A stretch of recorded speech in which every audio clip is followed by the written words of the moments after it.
So, I want to take you back to 2008.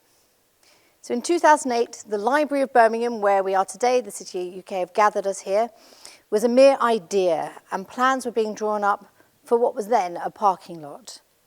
5 years later, in 2013, this magnificent building opened, and it is now the largest library in the UK and the largest cultural space in Europe.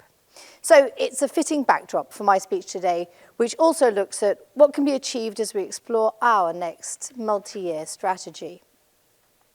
So when we first started looking at our strategy, someone joked that we could use ChatGPT. And you could do that, and you'd have a document, but that isn't a strategy. So our approach has taken time. It's taken time to morph, to evolve, and to include lots of people's different inputs. A strategy needs to be shaped by the people delivering it and the people it serves. So over the last few months, we've given everyone in the FCA the opportunity to input. But we've also sought views from firms and trade bodies, consumer organisations and politicians. This strategy is built in partnership with a wide range of stakeholders, consistent with how we intend to deliver it. So the FCA wants to enable a fair and thriving financial services market for the good of consumers and the economy. To achieve this, a cornerstone of our strategy will be growing trust. Trust in us as a regulator, trust between us and those that we regulate, and consumer trust in the financial services they rely on. So our strategy has 4 main themes. First, becoming a more efficient and effective regulator, tackling financial crime, building consumer resilience, and supporting economic growth and innovation, all of which are supported by our approaches to technology, data, and how we develop our workforce to match the needs of the future.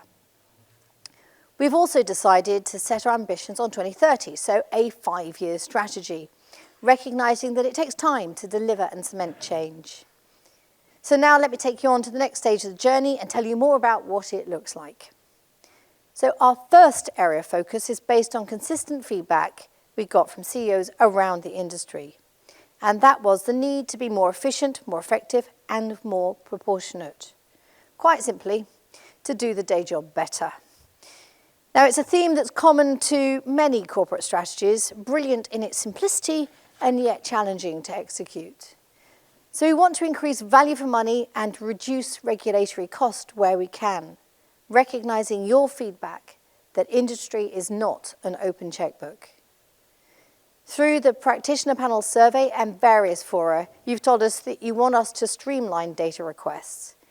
You've told us you want us to be more predictable, pragmatic, and proportionate in the way that we operate. And we hear you, and we're addressing all of these under this theme. We're also rethinking how we supervise, ensuring firms get the right supervisory experience.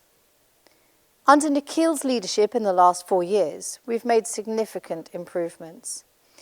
Now, I joined to turn around our performance in authorisations, which is now operating comfortably at a much higher pace, with 98.5% of cases assessed within our committed service deadlines. Now, I knew this was an issue for many of you, and Miles here regularly reminded me, although he now appears to have moved on to other issues. We made changes to improve the customer journey and launched the first of our digitised forms, which in time will support greater automation. So across the FCA, and with few exceptions, our service metrics are now green.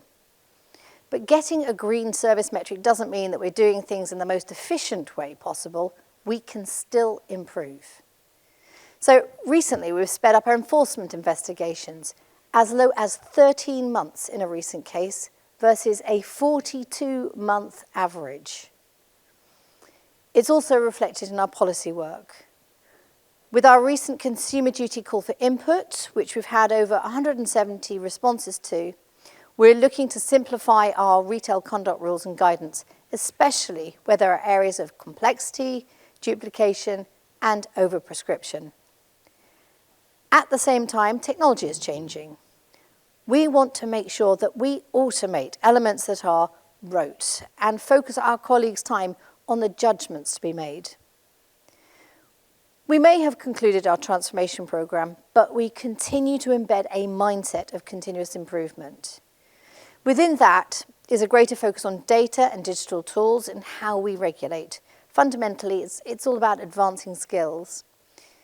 So as part of this, we continue to benefit from talent across the country, with our locations in Leeds and Edinburgh, now the base for 10% of our workforce, which better reflects firms and consumers nationwide.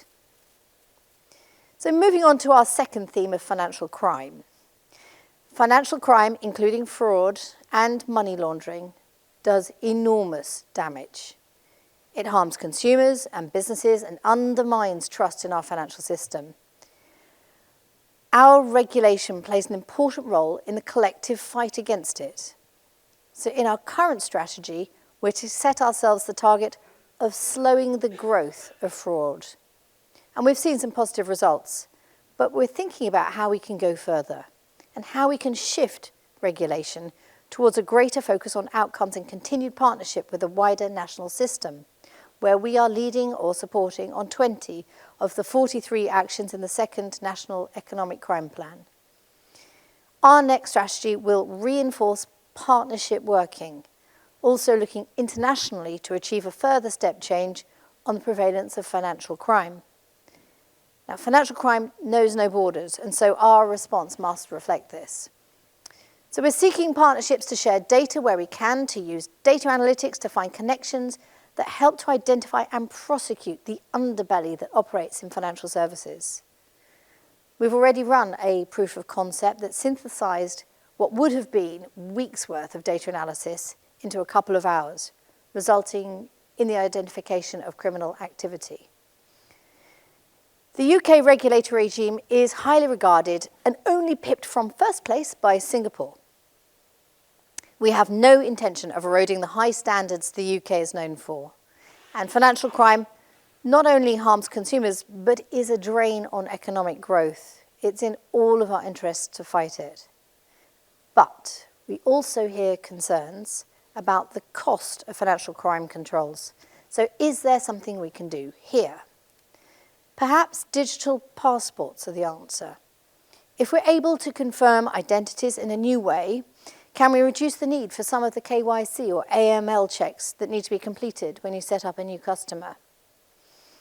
We're open to ideas on how we can tackle financial crime more efficiently and proportionately, whilst maintaining the standards necessary to protect consumers and ensure trust in the system. So this leads me on to the next area of focus. Number 3. Consumer resilience. We want to ensure consumers have access to and the confidence to use appropriate products and services to support their financial well-being through their whole lives, building trust in the services they rely on.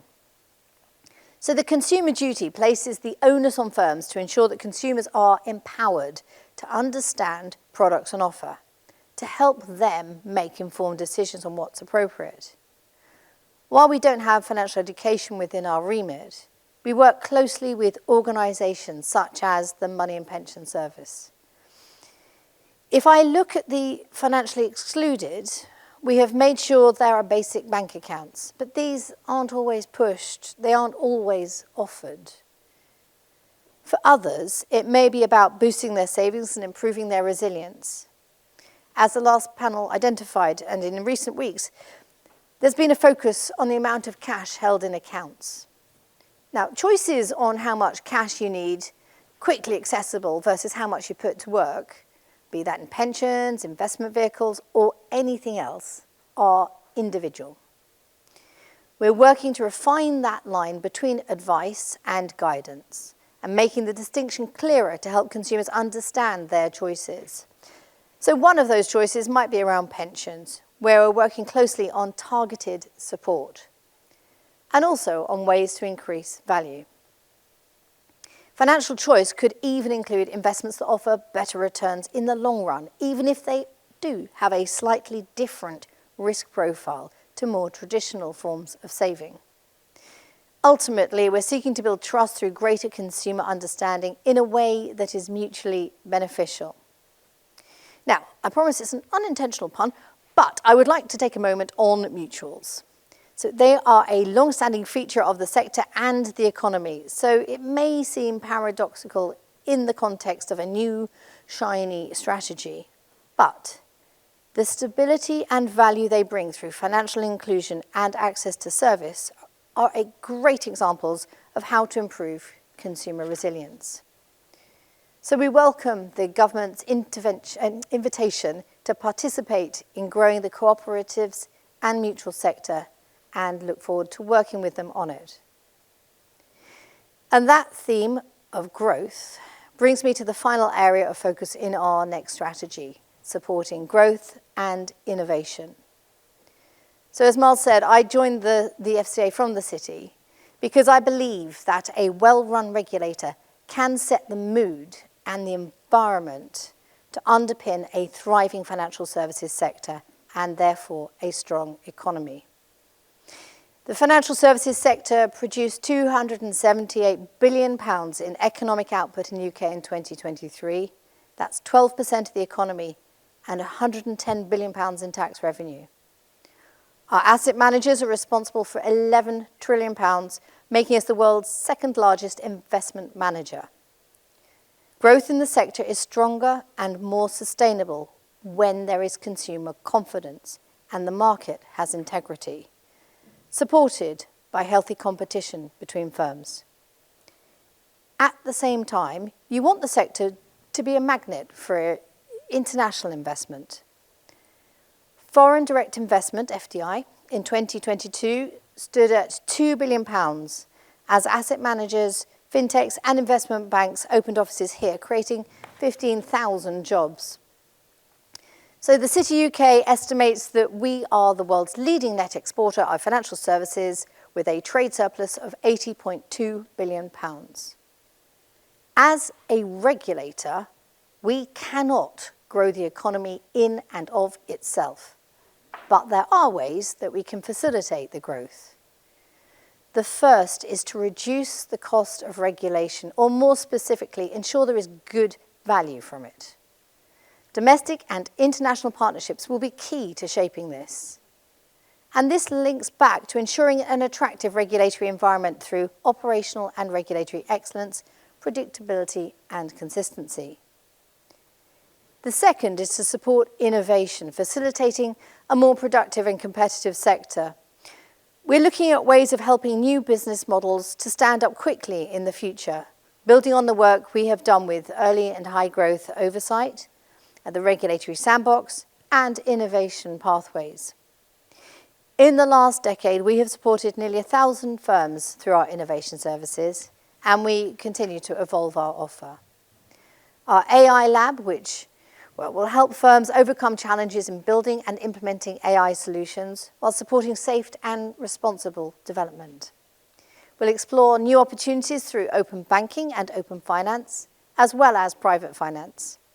So I want you to think about these and what they could do for you.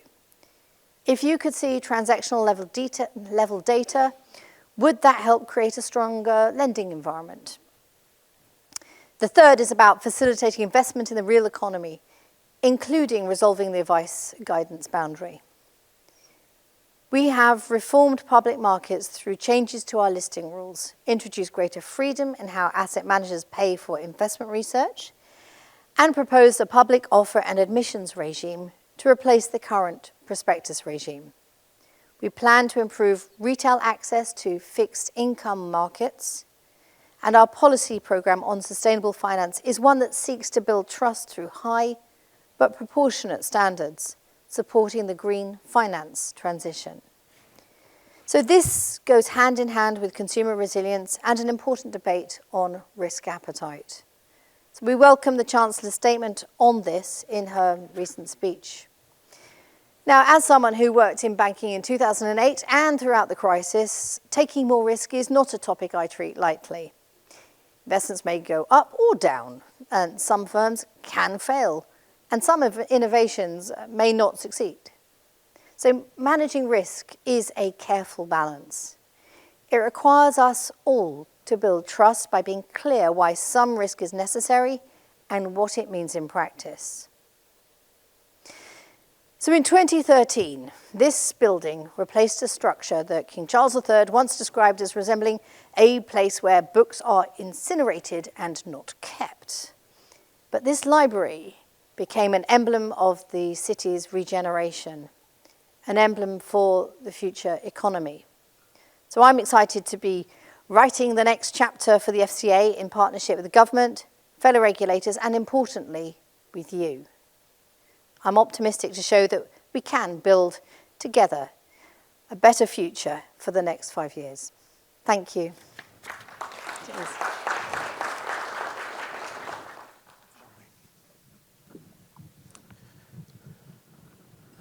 Thank you. Thanks. So Emily's very kindly agreed to take a few questions. So if you do have any questions, please do feel free to send them via the app or in the old-fashioned way of just putting your hand up and somebody will come to you with a microphone. But while we wait for those to come on through, Emily, you talked about the growth pillar of the Yes. FCA's new strategy, and that's obviously something that industry's terrifically keen to work with you on. What will you be doing differently, do you think, as a result of this change in emphasis? And what does it mean for centres like Birmingham? So when we thought about growth, I mean, as I said, when I joined the FCA, I genuinely did join it because I do think that a strong regulator just sets the mood. If you have a weak regulator, no one quite knows whether to invest or to enter the market. But a strong regulator and that consistent predictability really helped set the mood and tone for the thriving market. So I was very keen on growth personally, but we had to be really careful about what we were talking about as a regulator. We can't just say, everybody grow by 10%, come on. It doesn't kind of work like that. There are things that we can do, there are barriers that we can look at. So the cost of regulation is one example. We know that we ask for a lot of data. A lot of it is really necessary for us to understand and pull out those outliers. But some of it may not be as necessary. So if we can calm that down, if we can make it more predictable, if perhaps we can give information back to the market on what we are seeing, that may help. So that's one example of how we can look at the cost of regulation. And then one area that I think the UK has been strong at is around innovation, creating sandboxes. We've now got one open for AI, so come and play. So we've got these sandboxes. We've also developed a new mechanism whereby newly regulated firms go into this early high-growth oversight sector. So it's a different way of being supervised, and it's supposed to be very supportive, nudging practices, getting firms on that sort of right lane. In order to grow, making sure you've got the right permissions, that sort of thing. So I think there are ways we can do to help innovation, to test it, and to support new firms. We're playing with some other ideas as well. Perhaps we can put a learner's license, if you like, on authorization and make things go faster there. All things to be explored. And that's all incredibly exciting and encouraging. And also one of the things that's been exciting and encouraging is the expansion of the Edinburgh office and the opening of the Leeds office. And it pains me to say that as a Lancastrian. But where do you see that element going? You're right. You asked me about Birmingham particularly. So I think it's important that London historically has been the centre of everything. But it's not really. It's not really. So every job we have at the FCA is now offered out to Edinburgh and Leeds at the same time. Obviously there are some specific London roles, like desk jobs, as it were, but every job is offered out Leeds and Edinburgh because we want to make sure that we're using the capabilities, the intelligence of the whole of the UK, and we need to be closer to where firms are actually operating.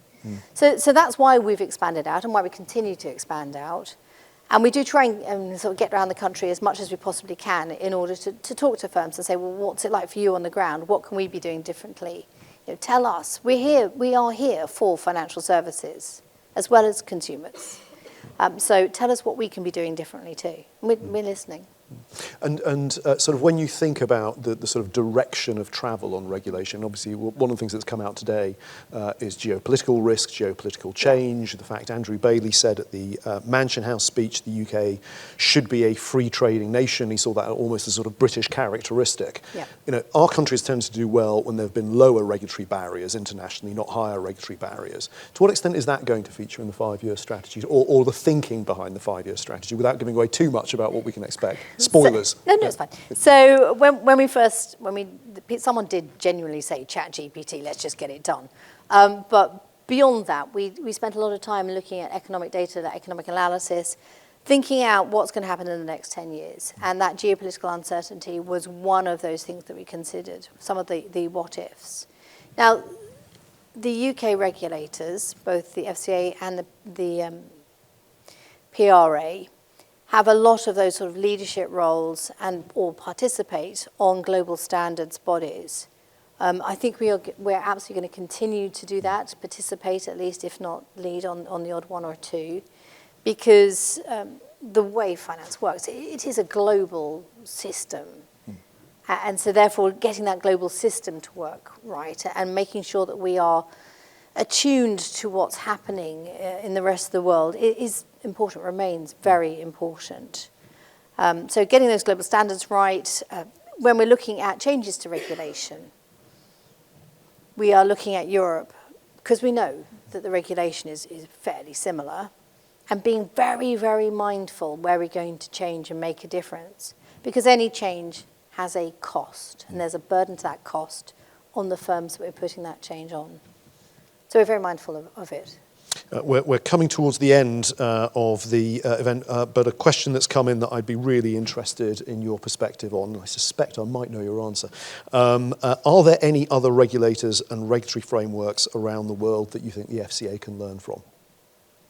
Oh, you think you know my answer, right? Okay. This is where you prove me completely wrong. So, yeah, it's interesting. I think it's really hard to compare different regulators around the world.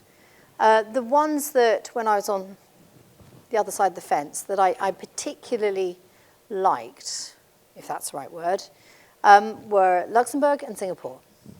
Luxembourg I appreciated because they said what they're going to do and they did it on time. Similar with Singapore. Singapore are quite sort of market savvy and they do have a different remit and they are funded differently, but they have really lent into the new technology. So there are things about some other regulators that would love to copy a little bit.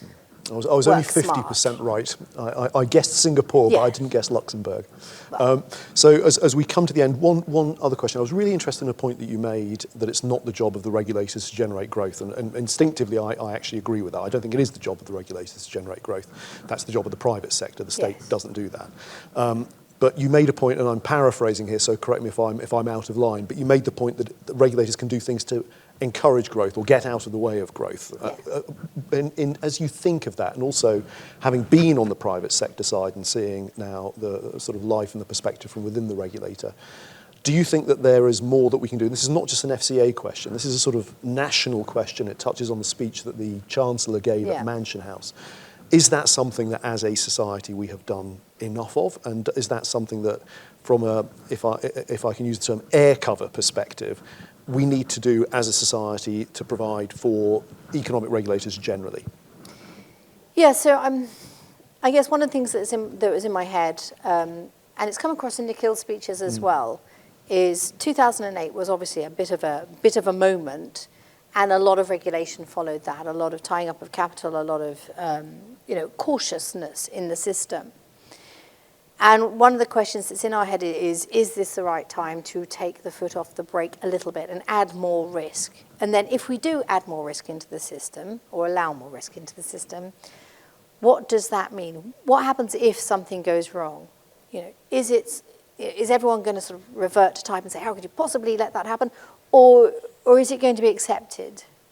Is it going to be accepted as a cost of growth? So taking some risk out of the system or allowing more risk into the system is something that we are exploring, and we'll probably take some bite-sized chunks at that quite early on. Brilliant. Emily, thank you very much for your time. Thank you very much for openness and the questions that you've answered. I felt very seen when you commented that I've moved on to other things apart from authorisations and approvals. And I should say thank you so much from an industry perspective for everything you've done on that. Can everyone please show their appreciation?